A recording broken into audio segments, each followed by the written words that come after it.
In this lesson, we're going to talk about the third method for solving systems of equations. So we talked about solving by graphing, which works when we have two equations in slope-intercept form. We've talked about substitution when we have one isolated or easily isolated variable. And now let's look when we have, when is it helpful to use elimination. So first, let's look at some things we know to be true. You know that 13 plus 7 equals 20. You know that. You know that 14 minus 7 equals 7. It's also true. So something we're going to use with elimination, we're going to be combining equations. So if I said, okay, let's combine these just vertically. 13 plus 14, because this is a positive 13 and a positive 14, that equals 27. Positive 7, negative 7 makes 0. And 20 plus 7 equals 27.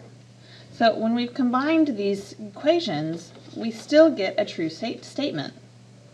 So we can try other examples using bigger numbers. If I use 101 minus 37, you can use your calculator if you don't want to make any mistakes. That equals 64. If I took something easier, so we don't have to worry about calculating 10 plus 20, that equals 30. If I were to combine these equations, get 111, that's adding 101 plus 10. Negative 37 plus 20 is negative 17.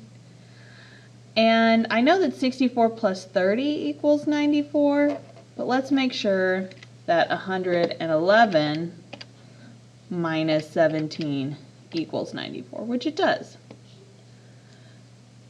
So those are examples using integers only. Let's talk about when we use equations.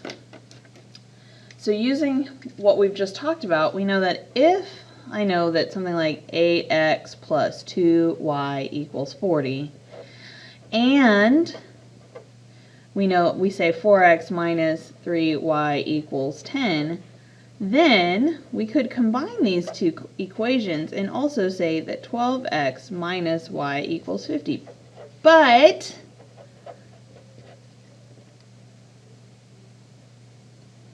this doesn't help.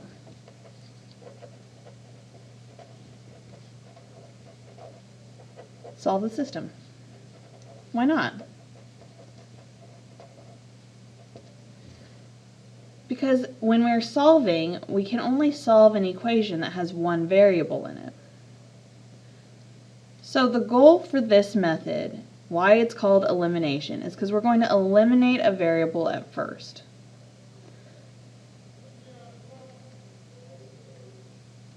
So for example, elimination with just combining your equations works when you have coefficients of the variable that are opposites, like 10x minus 4y equals 120,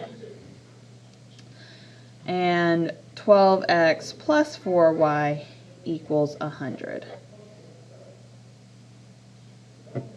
So what we see here are opposite coefficients. So I can just combine these. 22x, these would eliminate. Okay, so we're going to combine these equations. 10x plus 12x is 22x. Negative 4y plus 4y makes 0y, so y goes away. And then 120 plus 100 makes 220. So now we've eliminated the y and we can solve for x. So in this case, we can see that x equals 10, because 22 times 10 would be 220. We take that, we know that's our x value, and we plug it into one of our equations. 10 times 10 minus 4y equals 120. So we're substituting in our x value.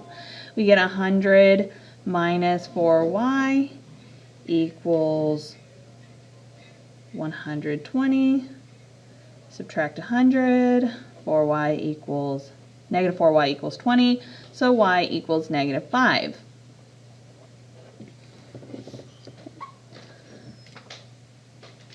And that's what we have when we have opposite coefficients.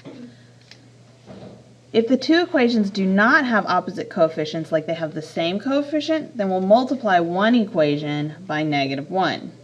So if I had 10x minus 2y equals 30 and negative 2x minus 2y equals negative 90, we can see right here that we don't have opposite coefficients, we have the same coefficient. And so what I would do there is say, okay, I need to multiply this whole thing by negative 1. And if we do that, then everything changes signs.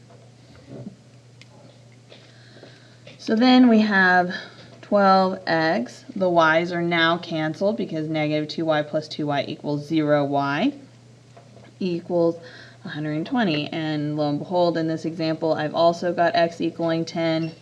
And then we plug 10 in for x to one of the equations. 10 times 10 minus 2y equals 30. Negative 2y would equal negative 70. There, y is 35. So my solution is 10, negative 35. So let's look at a few more examples.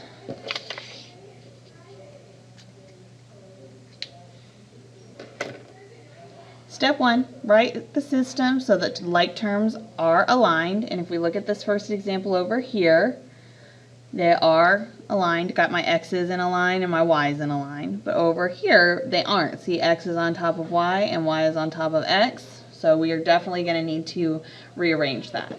Step 2 is eliminating one variable by combining the equations, multiplying one equation by negative 1 if necessary. If I see this, they are opposite coefficients, so I will not have to multiply by negative 1.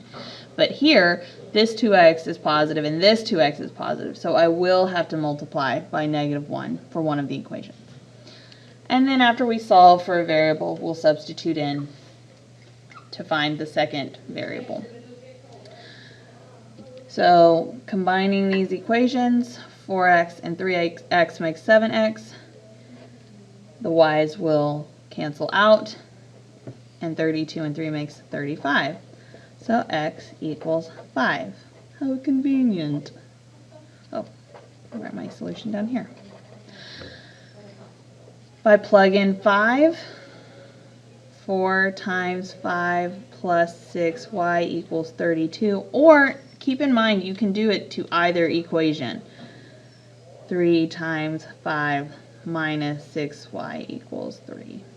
Either way, you should get the same thing. 6y would then equal 12, so y equals 2. Let's just make sure. 15, negative 6y equals negative 12, y equals 2. In the second example, let's rewrite our equations to align our variables.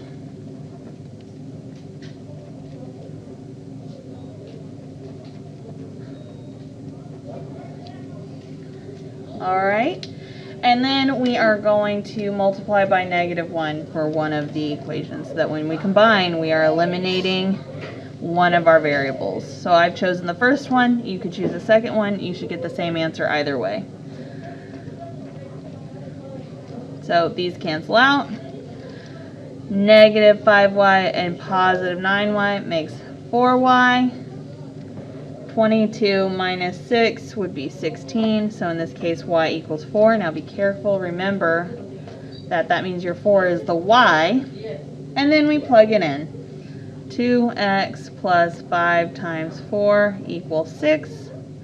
2x equals minus 20 from both sides, negative 14. X equals negative 7. Okay. So that is the third. That is the third method for solving by elimination. This is the most basic example of elimination. When we get to tomorrow's lesson, we will find out what to do when we don't have coefficients that will cancel out. Let's look at a word problem. If I have to write an equation, 4 times one number added to another number is 36. 4 times one number added to another number is 36. 3 times the first number, that means 3 times x, minus the other number is 20. If we find the numbers here, we can combine. Those two will cancel out. So I get 7x equals 56. So x equals 8.